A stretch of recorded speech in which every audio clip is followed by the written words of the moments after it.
Soy Ramón Aguilar a través de Pulso Sur, el canal de la capital.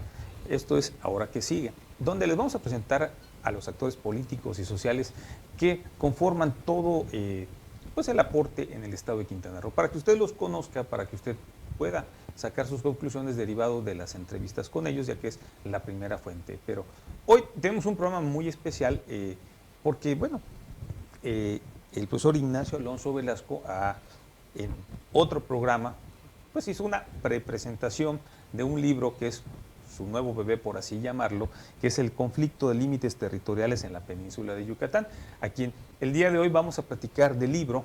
Lo acompaña, por supuesto, la doctora Rosalía Chávez Alvarado, pues especialista en el tema, a quien les damos la bienvenida. Muchísimas gracias por acompañarnos. A ver si nos hacen el cerramiento de cámara para poder presentar el libro. Bienvenidos, gracias por escoger a Pulso Sur para presentar este libro, que a lo mejor para la gente no es un tema que sea necesario en estos momentos, que a lo mejor no sea un tema, digamos, como una revista de política, ¿no? Un libro político, ¿no? De repente escribe alguien un libro político, aparecen los exgobernadores, aparecen los personajes, los integrantes de la obra, y todo el mundo quiere saber qué pasó. O sea, pero este es un libro que tiene que ver con el destino de miles de quintanarroenses, y la historia se vuelve a repetir en base a lo que he leído aquí y en otras partes de la República Mexicana. Profesor, muchas gracias. No, pues muchas gracias por la invitación. La verdad es que es un honor contar con este espacio y dar un poco, explicar un poco el contenido de esta obra que espero que sea del interés de muchos, pues no solo quintanarroenses, campechanos, yucatecos, que realmente todos están involucrados en estas disputas territoriales que no benefician a nadie y perjudican a todos. Pero esto ya va a ser lectura obligada para los universitarios, para sobre todo para mis amigos del Congreso del Estado, para que analicen cómo están los temas y vean pues, la realidad de lo que es urgente ponerse a legislar. ¿Cómo fue la chamba? ¿Cómo estuvo esta aventura de ir a recorrer toda esta zona que está inmersa históricamente entre, que es de Quintana Roo, es de Campeche o es de Yucatán? Fue muy interesante, ¿no? Primero, igual, gracias por la invitación aquí a la a la editora y a Ignacio, ¿no? Que ha encontrado varios foros para poder difundir esta obra, que sí se va a empezar a volver obligada, ¿no? Porque tiene varias aristas. El centro principal es este conflicto que hay entre frontera, ¿no? Por algunas entidades, y al ir a hacer trabajo de campo fue una novedad, ¿no? Completamente para nosotros, porque teníamos todo un contexto, ¿no? De lo que es un contexto histórico de lo que es esta fundación, ¿no? Territorialización en esta franja, ¿no? Y al irnos encontrando poco a poco con las comunidades y con la gente, encontramos que además, ¿no? De que fueron parte de una política pública de hace mucho tiempo para poblar esta región, y que traían un constructo identitario, tenían también ya descendencia con un constructo identitario totalmente distinto a lo que ellos originalmente tenían, ¿no? Estamos encontrando comunidades que se identifican siendo, ¿no? Por un lado campechanos y por el otro lado quintanarroenses, porque el acceso a sus servicios así se da, ¿no? En unos momentos entra Campeche, en otros momentos entra Quintana Roo, ¿no? Y esta falta de certeza política, ¿no? Certeza jurídica. Pero tiene razón, o sea, el tema también tiene que ver con la voluntad política. O sea, Sí. Cuando esto inicia, que bueno, no inició con Campeche, que crea este nuevo municipio llamado Calakmul. Yo creo que esto inicia desde que nos dotan como territorio, yo creo, ¿no? Desde ahí empieza toda esta historia, y nos vamos más atrás, desde los caciques que estaban hace 400, 500 o más años en esta zona de la península. Ya había la disputa por este territorio entre los mayas de cualquiera de sus diversas etnias, por así decirlo. Sí, ciertamente yo me remonto como punto originario de todo este problema al decreto presidencial de 1902 de Porfirio Díaz, cuando crea el territorio federal aquí en la península de Yucatán, como un intento del gobierno federal de domesticar esta región que estaba bajo dominio de los mayas sublevados, porque las autoridades yucatecas no eran capaces de apaciguar ese levantamiento armado, la llamada guerra de castas. Entonces, y también pues para tratar de frenar que Belice, las británicas, Honduras británicas, pues cada vez iban ganando más terreno, ¿no? Porque precisamente México no tenía el control de ese territorio. Cedimos la gran parte que está del río Hondo para allá, que es prácticamente medio Belice, por así decirlo. Sí. Entonces se crea el territorio federal de Quintana Roo, pero no se crea de la manera más idónea, porque no se establece con precisión en dónde están las coordenadas geográficas del famoso punto PUT, el punto de unión territorial. Si no se establecen las coordenadas geográficas es porque en aquel entonces realmente había un gran desconocimiento de la propia geografía de la península de Yucatán. Pues tengan en cuenta que el punto PUT está en mitad de la selva todavía hoy en día, así que imagínense hace más de un siglo. Pero ese punto no se ha movido desde esa ocasión que fue, digamos, levantado simbólicamente, ¿no? ¿O sí se ha corrido por algún estado? Sí, lograron los estados de Campeche y Yucatán que el presidente Lázaro Cárdenas, en la década de los 40, emitiera un acuerdo presidencial, es decir, un acuerdo unilateral por parte del presidente, donde se desplazaba el punto PUT hacia el oriente, unos 20 kilómetros más allá. El caso es que ellos consideran, Campeche y Yucatán, que el punto PUT no está donde considera Quintana Roo, sino que está más al oriente. Y ese es el meollo del asunto. Y solo con eso pues nos quedaríamos sin muchas comunidades. Prácticamente el Estado pierde 35% de su territorio, un 25%. Sí, 25% de su territorio. Estamos hablando de unos 12.500 kilómetros cuadrados. Para que se hagan una idea, esto equivale a la superficie territorial total del estado de Querétaro. O sea, no estamos hablando de una parcela, sino estamos hablando de una gran extensión territorial donde hay viviendo mucha gente y en condiciones muy lamentables, precisamente porque no está claro a qué estado pertenece. Exacto. La dotación de servicios básicos es muy limitada y la misma gente, como mencionaba, las generaciones que tuvimos oportunidad de entrevistar, las generaciones de inicio, ¿no? Las más antiguas, tienen este apego, ¿no? Todavía a la tierra, ¿no? A seguir con las actividades primarias, pero ya estas nuevas generaciones ya no tienen tanto apego, ¿no? Entonces sí encontramos gente que tiene, no todos, pero sí tienen estos deseos de emigrar, porque no hay esta certeza, ¿no? Entonces, el tener acceso a la educación, el tener acceso a la salud se va complicando, porque tienen los servicios de la primaria, tal vez secundaria, pero si quieren ir más allá, entonces la distancia es ya mucho mayor, es una inversión mayor. Tienen que definir si van a Campeche o van a Quintana Efectivamente, Roo o hay van que a hacer Yucatán. esa definición además, porque ellos no logran todavía tener esto, ¿no? O sea, de repente hacen algunos trámites en una entidad y cuando vuelven a esa entidad a hacer otros trámites, entonces esa entidad les dice, no, aquí no, es en la otra. Entonces ellos mismos tampoco tienen esas certezas, ni las mismas autoridades, ¿no? Y además está comprobado o estudiado que la gente que de alguna forma sale de su comunidad y logra estudiar, digamos, en otro municipio o en otro estado, es muy difícil que vuelva a su comunidad. Generalmente uno se acostumbra al ritmo de trabajo, de estudio, de vida en otro lugar, ven que hay posibilidad de salir adelante y ya no regresan a su comunidad, o sea, pierden totalmente el arraigo. Y luego tenemos aquí en Quintana Roo el caso de esta fuerte transculturización, como es el caso del inglés, del francés, de todos estos idiomas que a veces la gente de las comunidades mayas dominan a la perfección, mejor que el propio español.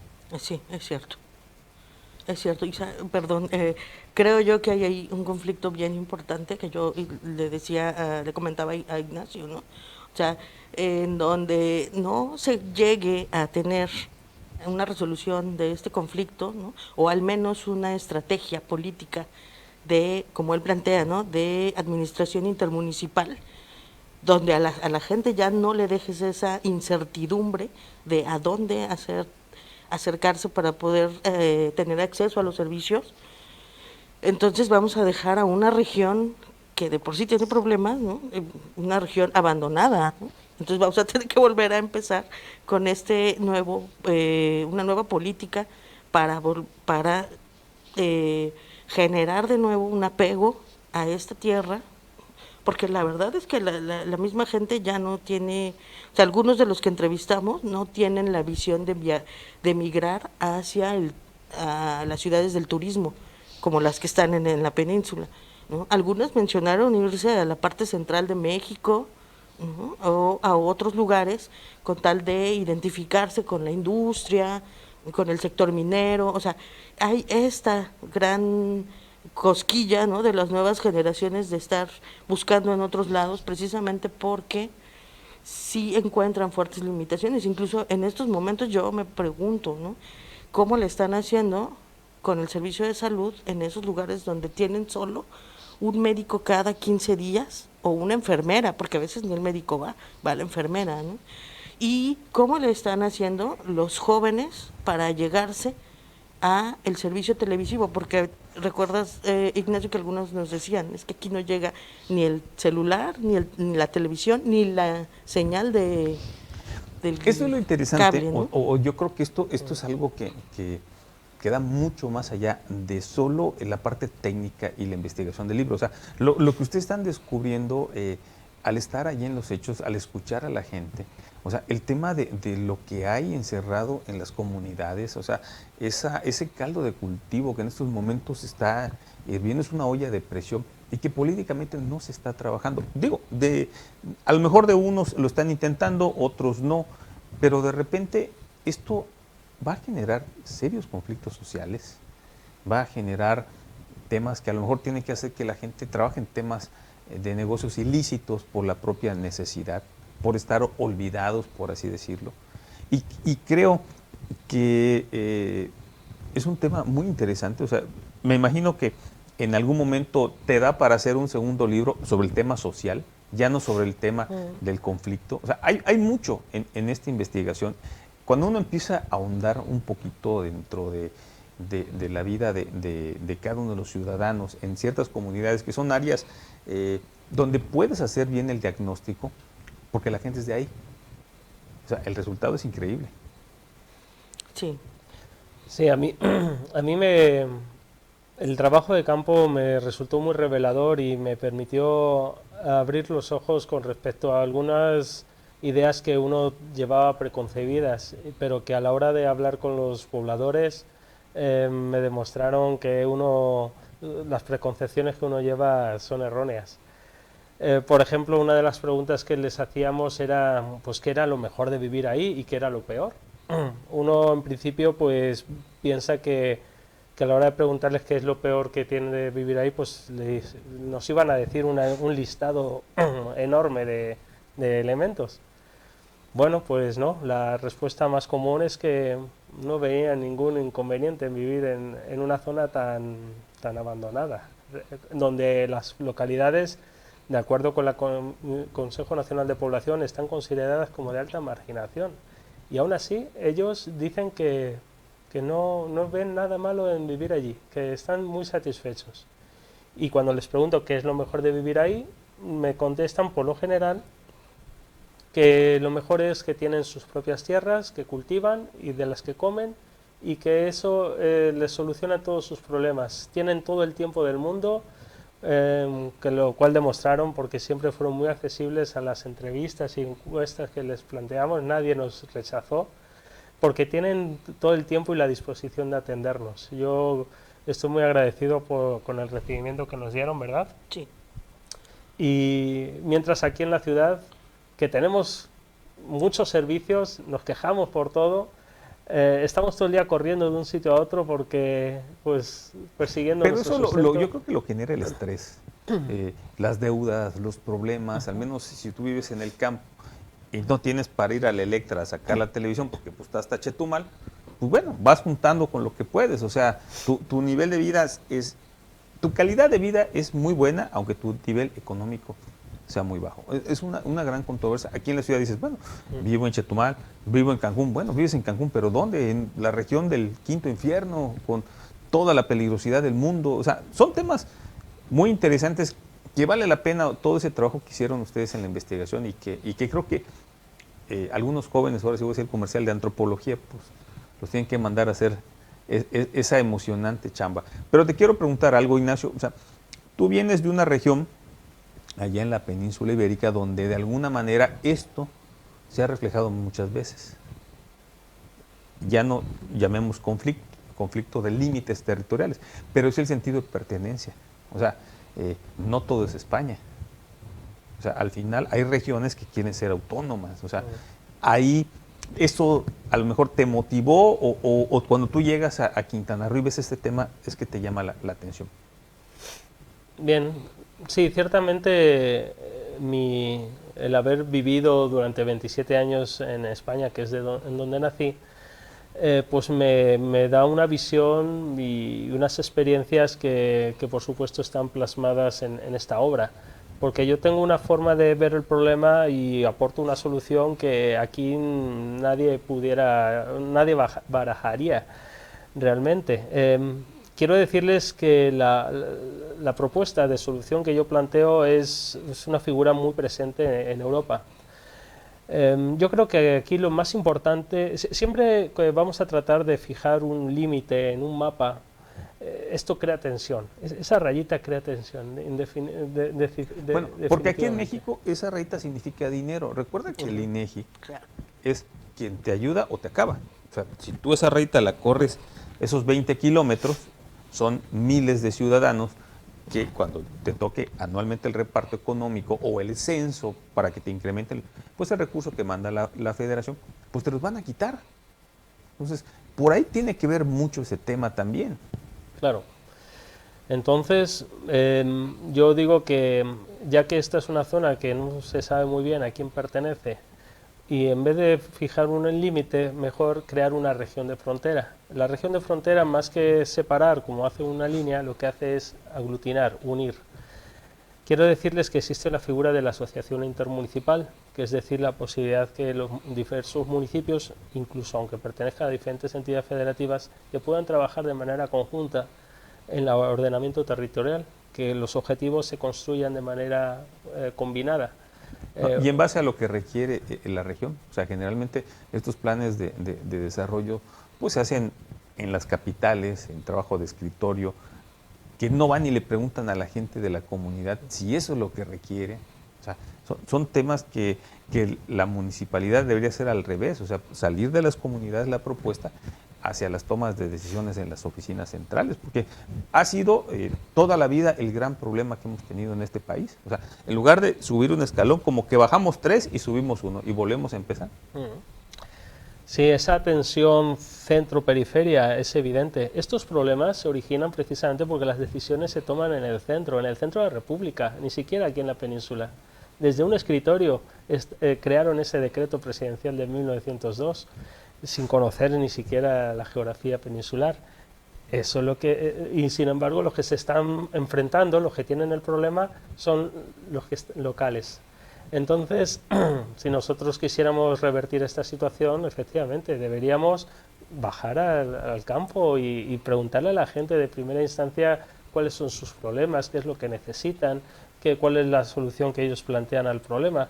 Por ejemplo, a nadie se le ha ocurrido preguntar a estos pobladores a qué estado les gustaría pertenecer en un momento dado, que se haga un referéndum.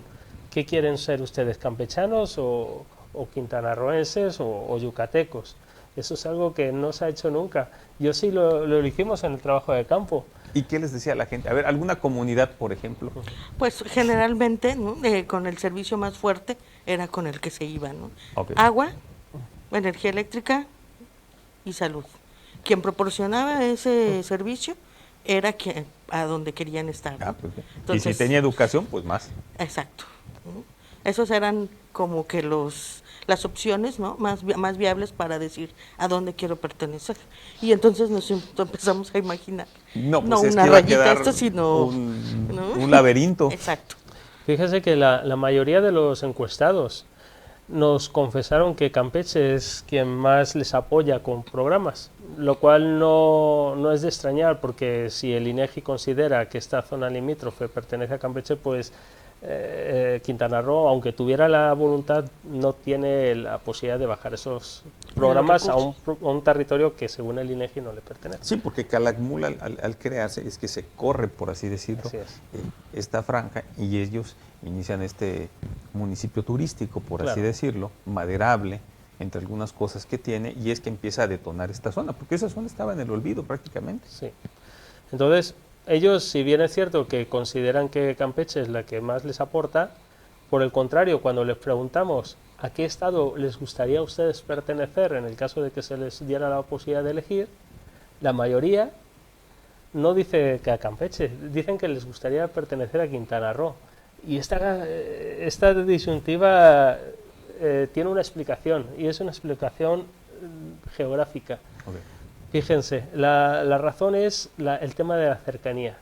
La capital del estado de Quintana Roo, Chetumal, está muchísimo más cerca que la capital del estado de Campeche, la ciudad de Campeche, la cual está 3 o 4 veces más lejos. No, tiene que dar toda la vuelta, Claro. o sea, prácticamente por la península, por así decirlo. Así es, porque las ciudades más cercanas a esta zona limítrofe campechanas, como son Ispujil o Escárcega, no tienen la infraestructura para poder satisfacer necesidades Como si vinieran a importantes como Chetumal. de salud o de educación.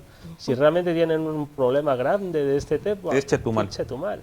Así que por esa circunstancia geográfica es que Quintana Roo tiene mucho ganado. Y en el caso de las que colindan con Yucatán, igual. O sea, para ir a Mérida, pues igual es un largo camino. Bueno, ahí está un poquito más cerca. Sí, nosotros la zona geográfica que elegimos para hacer el estudio es la que colinda entre Otompe Blanco y Calakmul. Localidades que tanto Calakmul considera que son suyas, es decir, de Campeche, como localidades que Otompe Blanco considera que son suyas, es decir, de Quintana Roo. Y en el tema de las votaciones, ¿qué encontraron ahí? Porque me imagino que hicieron esa pregunta interesante, porque tienen credencial de los dos estados, o sea... Sí, tienen credencial de los dos estados, pero no es principalmente para votar, sino para acceder a servicios. Okay. ¿No? Sí, Y a la hora de votar, pues sí, bueno, la que está más vigente es entonces la que les permite acceder al voto. Entonces ahí para ellos este conflicto de alguna manera pues es más interesante porque tienen oportunidad de gestionar apoyos en este momento tan difícil o en los momentos tan difíciles que tengan. Pues ahora sí que la pregunta es, o sea, ¿vale la pena entonces tocarlo o dejarlo allí? Porque si a quienes están ahí en estos momentos de alguna forma pueden tener algún apoyo y a que sin este conflicto estarían olvidados, por así decirlo, pues es un tema de análisis, ¿no? O sea, ¿qué ocurre? Sí, yo creo que da para mucho, ¿no? Como decía usted, en la parte antropológica y sociológica, ¿no? Incluso las historias de vida, ¿no? La etnografía nos podría permitir ver toda esta gama, ¿no?, de nuevas ideologías que tienen las personas, y precisamente este constructo identitario tiene implícito el conflicto de límites, ¿no? O sea, como otros hacemos una identidad, ¿no?, de pertenezco, nací en tal lugar y pertenezco a tal lugar, después voy y tengo un poco del nuevo lugar, ¿no? De estas nuevas generaciones, ¿no?, de gente que tiene 40 años para acá, ya traen en su constructo identitario el asunto del conflicto, ¿no? Entonces, ellos saben en su percepción, ¿no?, de lo que es el gobierno, que no hay una certeza jurídica para nada, ¿no? Y eso también es muy interesante, porque todos los demás pensamos que la participación ciudadana, que ir al voto, ¿no?, que el municipio es un referente, ¿no?, que la administración municipal, estatal y federal, y ellos no tienen los referentes así, los tienen construidos de una manera distinta, ¿no? Muy Entonces interesante. esto sí dan para mucho cuando quieran entrar a trabajos. Y en el tema de la discriminación, ¿cómo se sienten ellos? O sea, en este sentido, o sea, se ven como ciudadanos de primera, ciudadanos de segunda, ciudadanos en una zona fronteriza. ¿Qué encontraron? Bien. ¿O no les afecta? Aunque a primera vista pudiera parecer que tienen la ventaja de que se benefician de programas de ambos estados, ciertamente cuando uno viaja a esas localidades puede percibir que están muy abandonados por parte de las autoridades, las cuales se presentan en época de campaña, pero si se encuentran calles sin asfaltar, sin aceras, casas construidas con materiales muy endebles, techos de lámina, de zinc, de guano. Realmente sí tienen condiciones muy precarias de vida, ciertamente. Pues la atención por parte del municipio es nula, está totalmente ausente. Los servicios municipales no se cuentan allá. Ellos hacen su propia recoja de basura, ellos entierran a sus muertos. Los servicios que están mejor calificados pues son los de energía eléctrica, agua potable, educación, porque sí es cierto que hay localidades que tienen tanto escuelas de Campeche como de Quintana Roo, lo cual está muy bien para ellos, pero como bien dijo la doctora Rosalía hace un momento, hay escuelas de primaria, de secundaria, pero ya media superior ya son muy escasas, tienen que viajar muchos kilómetros para poder llegar a una de estas Y escuelas. sobre todo el tema económico, o sea, ¿cómo sales de la comunidad si tu papá a lo mejor solo gana 80, 100 Sí. pesos al día, si te va bien, o de repente la producción de la cosecha la tenías para levantar hoy, cae esta lluvia y te la echó a perder? O sea, son historias muy, muy difíciles en las comunidades. Creo que la gente se ha acostumbrado a ese perder y no ganar, ese cambio de mentalidad que yo lo veía mucho, o lo sigo viendo a veces, cambiando un poquito el tema, porque tiene mucho que ver este libro, en que los jóvenes universitarios, ya sea de los tecnológicos o de las universidades, como que no se están arriesgando a querer dar el 110% o el 120%, o sea, como que es ir a la escuela, pues pasar la carrera, cumplir en casa y ver qué va a pasar. O sea, como que no estamos queriendo comernos al mundo, a diferencia de un joven de una comunidad que a lo mejor solo hace una comida al día y logra terminar la escuela, trae un hambre de salir adelante. O sea, no sé si también esto lo encontraron en la investigación, en los libros, todo lo que estuvieron analizando, caminando, porque pues es lo que hace la diferencia en quien puede salir adelante y quien ahí se estanca. Sí, claro. Pues nosotros sí encontramos en algunos, ¿no? Porque hay una diferencia de género en eso, ¿no? Entonces, hay algunos varones que han percibido esta situación porque han podido salir a las ciudades con sus padres a apoyarlos en la tramitología, ¿no? Entonces, conocen la ciudad y ven esta dinámica que hay, a ellos como que no les gusta porque están muy tranquilos en su comunidad, ¿no? Y no sienten esta parte de sentirse relegados.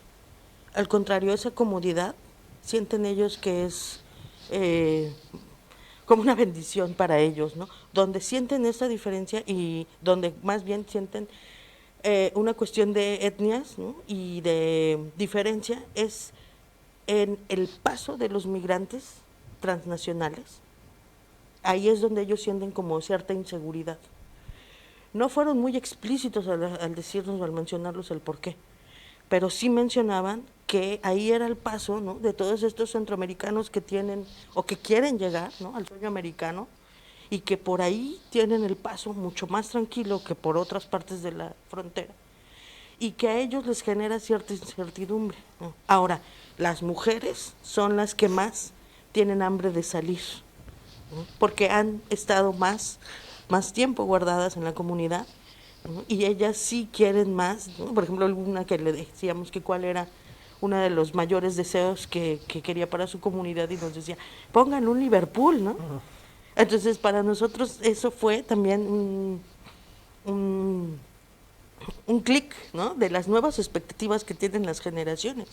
O sea, el ganar dinero y el acceder a otras cosas que están viendo, ¿no?, a lo mejor solo de pasada, etcétera, pero es ahí donde Porque lo empiezan a están verse. viendo el que pueda tener, no sé, algún sistema de estos de Sky o alguno que tengan allí Bueno, en sí. su casa, pues está viendo que pueden salir adelante, ¿no? O sea, que nada se los impide. Sí, Ya, Claro. interesante todo esto. Estamos hablando en esta entrevista sobre la presentación del conflicto de límites territoriales aquí en la península de Yucatán a cargo del doctor Ignacio Alonso Velasco, y por supuesto nos acompaña la doctora Rosalía Chávez Alvarado, y estamos haciendo el análisis de qué encontraron al hacer esta investigación, aparte de todos los datos técnicos, la recopilación de la historia, la mal llamada historia del conflicto limítrofe, por así llamarlo, pero nos damos cuenta que el lado humano, o sea, es impresionante lo que hay cuando uno empieza a quitar las capas de la sociedad, ¿no? Por así decirlo, y empiezas a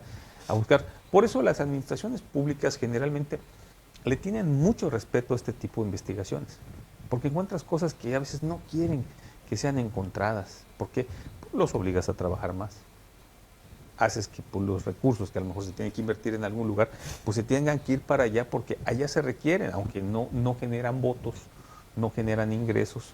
O sea, son esos temas tan complicados y tan complejos que hay hoy en día. Ignacio, Rosalía, ¿qué más encontraron que consideren ustedes que sea la parte enriquecedora de este bebé que hoy nos han presentado aquí en Pulso Sur, que ya es materia obligada para todos los chavos que están en Quintana Roo? Tienen que meterle al tema de los conflictos limítrofes. Bien, bueno, precisamente con colación de lo que comentabas, la propuesta que se plantea es de gobernanza territorial. Es decir, el modelo de gobernanza territorial implica que la solución debe ser tomada de manera consensuada, no solamente por las autoridades, sino que es necesario involucrar necesariamente a la población, que son los que conocen de primera mano cuáles son esos problemas que están viviendo a consecuencia de esa indefinición jurisdiccional. Aparte del trabajo de campo realizado, quiero decirles que aquí es el resultado, el que les vengo a presentar el día de hoy, trabajo de mucha revisión bibliográfica, obras tanto de autores locales como a nivel internacional. También hay mucho trabajo de Archivo General del Estado de Quintana Roo, también de la Mapoteca Manuel Orozco Iberra, que es una de las que tienen los mejores mapas históricos que nos vienen a dar un poco de luz acerca de dónde tradicionalmente estaba ese límite en la península de Yucatán. He tenido que remontarme pues, a mapas de hace 2 siglos. También hay mucho trabajo hemerográfico, de buscar información en los medios de comunicación, trabajo de derecho comparado, revisando modelos que existen en otras partes del mundo para tratar de resolver problemas como este, porque esto que tenemos en la península de Yucatán pues no es único. E incluso a nivel nacional pues también tenemos tenemos controversias constitucionales que se suscitan entre estados como Jalisco con Colima o de Oaxaca con Chiapas, estados en los cuales la tensión ha sido mucho más elevada que aquí. Aquí afortunadamente la sangre se puede decir que no ha llegado al río, pero si seguimos perpetuando esta situación pudiera ser. Pero será porque de alguna forma, por ejemplo, Campeche ha respetado, por así decirlo, los temas de propiedad, ejidales, del otro lado cuando crecen. O sea, no hay ese que diga, esto es mío y ustedes vayan a ver dónde viven ahora, ¿no? Si no, yo hubiera habido un derramamiento de sangre impresionante. Bien, no ha habido esas posturas tan tajantes, aunque quiero decirles que sí hubo, por ejemplo, allá hace unos años llegaron las autoridades de la Sedena, de la Marina, a desalojar una de estas localidades que se llamaba San Isidro Aguas Amargas, porque con el pretexto de que estaban desmontando parte de lo que es la reserva de biosfera de Calakmul. Es que además este es otro elemento que viene a complicar las cosas, que esta zona convive con una zona protegida tan importante como es esta reserva de la biosfera. Y bueno, llegaron allí, destrozaron las casas, les desalojaron y todas esas familias se quedaron de un día para otro sin un techo bajo el que dormir. Algunos se vinieron a Chetumal a crear alguna colonia irregular, pero tuvieron que ver por dónde, a varios se los llevaron presos a Campeche. En fin, la situación no es tan tensa como en otros estados, pero sí ha habido problemas de este tipo. Entonces yo creo que lo ideal sería llegar a un entendimiento entre los estados en conflicto. Digo, te comento esto porque si esto que hiciste a nivel peninsular resultó en este libro, imagínate que hicieras la investigación a nivel local en Otompe Blanco. Tomemos un punto entre 3 ejidos, así como si fuera Campeche, Yucatán y Quintana Roo, Laguna Guerrero, Subteniente López y Calderitas. Interesante el tema que menciono, porque estamos hablando de la parte de donde está la famosa colonia antorchista, que está atrás del Cebeta 11, estamos hablando del tema que colinda con la Sabana, y bueno, el cuarto sería el ejido Chetumal, pero el ejido Chetumal digamos que ya tituló sus tierras, ya tienen orden legal. Los demás ejidos, hay colonias que se están llenando de gente de fuera, de Centroamérica, colonias irregulares, que de repente hay este tema, ahora sí, de los conflictos, dónde termina un ejido, dónde empieza el otro, y donde hay gente que llega y dice que son terrenos nacionales y se meten y venden y lotifican y se van. Entonces hay otra historia ahí impresionante que tiene que ver con esta historia de los conflictos limítrofes. O sea, digo, ¿cómo esto puede afectar tanto una ciudad, un país o la península incluso? Sí, eso es algo que yo le comentaba a Ignacio, que es muy interesante porque, y que es importante resaltar, porque los estudios de la geografía dan para mucho porque es una disciplina que invita a lo multidisciplinario y a lo interdisciplinario en cualquiera del tema que se vaya a abordar. La cuestión de género, la cuestión del conflicto territorial, ¿no? Y por ejemplo, aquí tenemos 3 vertientes bien importantes: la social, la política y la de frontera. Pero la de frontera en 2 visiones muy importantes, ambas que necesitan mayor nivel de investigación en esta región. El límite de frontera entre 2 entidades para estar evitando por ejemplo, este problema, porque por ejemplo ahorita que viene ya el Tren Maya, si es que llega eso a materializarse, yo no quiero imaginarme el conflicto que va a empezar a haber con la parte de trazar toda la línea y las estaciones, ¿no? Entonces ahí vamos a empezar a tener conflictos serios, la bajada de los recursos, etcétera, ¿no? Y por otro lado, la franja internacional que se tiene y que hasta ahorita ha sido una franja muy tranquila a comparación de otras franjas que tenemos en México, ¿no? La norte y la que está entre Chiapas y Guatemala. Sí, la de aquí de alguna forma, la del Río Hondo, ha sido, entre comillas, todavía muy tranquila. Exacto. Pero no tenemos de todos modos toda la radiografía completa, porque hace falta que nos vayamos más, como dice usted. Vámonos a puntos más específicos, ¿no? y empezar a ver cuáles son las realidades que existen, ¿no? Y que todavía están muy alejadas de lo que tenemos visionado, ¿no? Hasta ahorita con lo que se ha hecho. Que lo que se ha hecho no es poco, pero creo que todavía tiende a invitarnos a mucho más reflexiones, ¿no?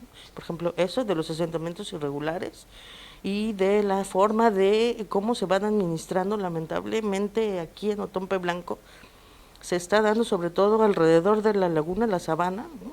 Cada día hay más asentamientos de manera informal.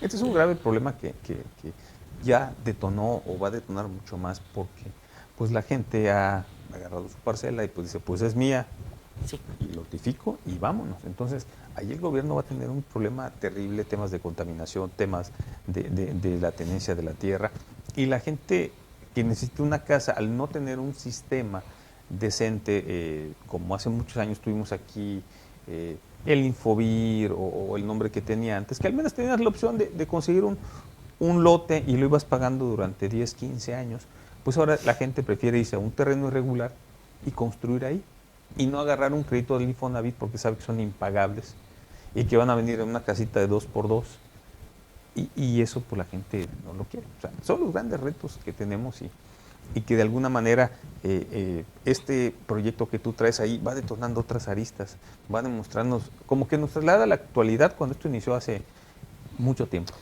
Sí, de hecho, conflictos limítrofes tenemos al interior del propio Quintana Roo entre diversos municipios. De hecho, hace un par de semanas resurgió el conflicto limítrofe entre Otompe Blanco y Bacalar. ¿Recuerdan? El tema de la laguna, Así es. que la mitad de la laguna es de Otompe Blanco y la mitad es de Bacalar. Así es, en los últimos años Bacalar pues ha tenido un boom turístico muy importante y pues hace un par de semanas el secretario general del Ayuntamiento de Otompe Blanco pues se acercó al canal de los piratas y dibujó allá un logotipo del Ayuntamiento de Otompe Blanco. Y precisamente en el libro hablo de esas iconografías, a través de dibujos, como es un logotipo de un ayuntamiento, a través de un mapa, nosotros vamos tratando de ir sembrando en la mente de las personas que ese lugar te pertenece. Y eso detonó pues la inconformidad por parte de Bacalar. Entonces, en los próximos días, el Ayuntamiento de Bacalar va a presentar una iniciativa ante el Congreso para que el Congreso pues trate de mediar entre las dos partes enfrentadas y que con el apoyo técnico del INEGI pues poder llegar a un acuerdo satisfactorio para las partes, porque al parecer cuando se crea el municipio de Bacalar en el 2011, en el decreto hay algunas imprecisiones, incorrecciones en las coordenadas geográficas que establecen los vértices. Sí, porque enfrente de Bacalar, para la gente que conoce Bacalar, está elegido Laguna Guerrero, está elegido la península, y bajando aquí creo que está elegido, si no me equivoco, de Subteniente López Zulcán, me parece mucho más acá. Zulcán. Entonces, pues eso es Otompe Blanco. Ahora, la pregunta es, de la laguna, ¿cuánto le corresponde a Otompe Blanco? Así es. Porque el sistema lagunar lo rige la Administración Portuaria Integral. Entonces son temas interesantes, son temas que sirven para la reflexión. ¿Con qué les gustaría despedirse en esta presentación de lo que más les gustó de hacer este libro? Porque hoy a la gente no quiere hacer libros, acaso artículos, temas ahí pues, más sencillos, ya no quieren que exista el papel. Ya no estamos yendo incluso a los medios electrónicos, sí. Pero pues dicen los psicólogos que pues se tiene que leer, se tiene que analizar y se tiene que escribir pues para que las cosas funcionen, ¿no? Y en la computadora pues no es tan fácil rayarla como nosotros quisiéramos. Claro. Pues a mí me gustaría concluir haciendo un énfasis, ¿no?, en que el trabajar con estas comunidades da para bastante. La gente está muy abierta y muy receptiva. Creo que eso aporta bastante para quienes están administrando el territorio, ¿no? Y para quienes quieren hacer investigación, creo que tienen las puertas abiertas, la gente se siente muy a gusto con la presencia de uno, claro, mientras se haga la presentación formal con los líderes de comunidad, ¿no? Y todo el mundo está dispuesto a participar porque el conflicto de límites territoriales está entre los gobiernos, pero la gente, la verdad es que el conflicto no lo tiene más que en una percepción de cómo se administra el territorio. No, y la gente analiza que es un tema político. O sea, no que sea una invasión de un estado a otro. O sea, es un tema político entre un gobernador que hizo y otro gobernador que no se repartieron. O sea, hay mil historias, pero la gente lo entiende que es un tema entre políticos. Exacto. Ignacio.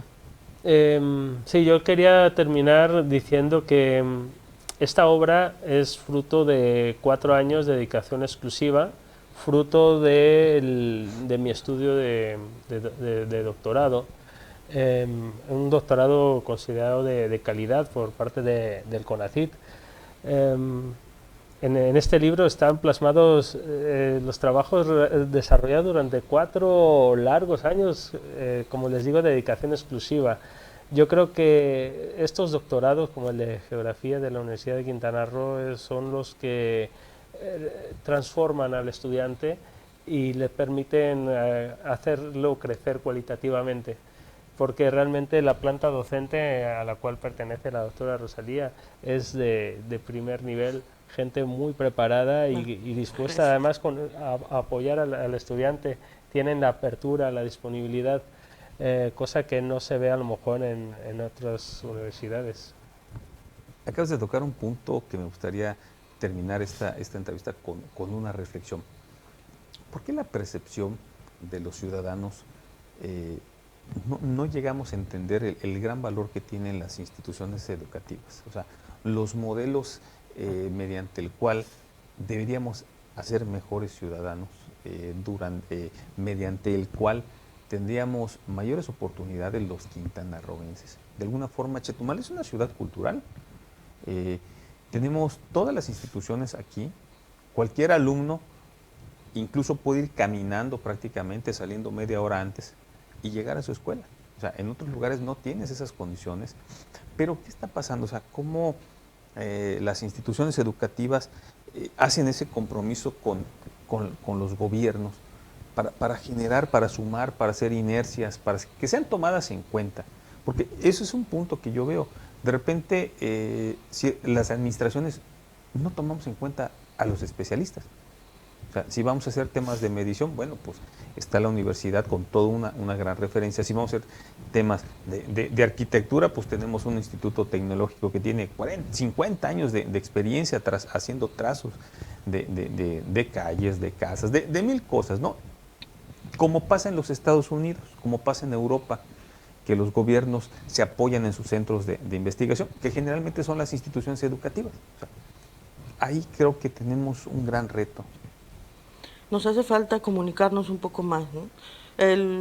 Desde mi punto de vista, creo que nosotros necesitamos ser más acelerados en cuanto a las investigaciones, y por otro lado, los gobiernos siempre quieren más rapidez porque tienen una corta vida, ¿no? Un municipio 3 años, un gobierno estatal 6 años, ¿no? Gobierno federal 6. Este libro llevó 4 años, ¿no? Entonces, eso es algo que tal vez nos hace falta, ¿no? Poder ir tal vez entregando partes, ¿no?, de las investigaciones, de manera que las autoridades tal vez no tengan todo el reflejo, pero sí una parte sustancial que les ayude a hacer una intervención más factible, ¿no? Pues nosotros les damos las gracias a ustedes por habernos acompañado. Esperamos que, bueno, esta sea la primera parte, nos acompañen en una segunda entrevista aquí y ahora que sigue, porque hay mucho tema en Quintana Roo para platicar, y sobre todo para la gente que nos está viendo, vean que no todo es grilla, no todo es política, hay temas que tienen que entenderse, analizarse, porque de ello depende qué va a ocurrir en el Estado, si va a haber tranquilidad social, si va a haber algún tema de incertidumbre, y eso pues es lo que hace que salgamos adelante. Les agradezco mucho que nos hayan acompañado hoy. Gracias a usted también. Nos despedimos, soy Ramón Aguilar a través de Pulso Sur, el canal de la capital. Muchísimas gracias.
Todos somos Pulso Sur, el canal de la capital.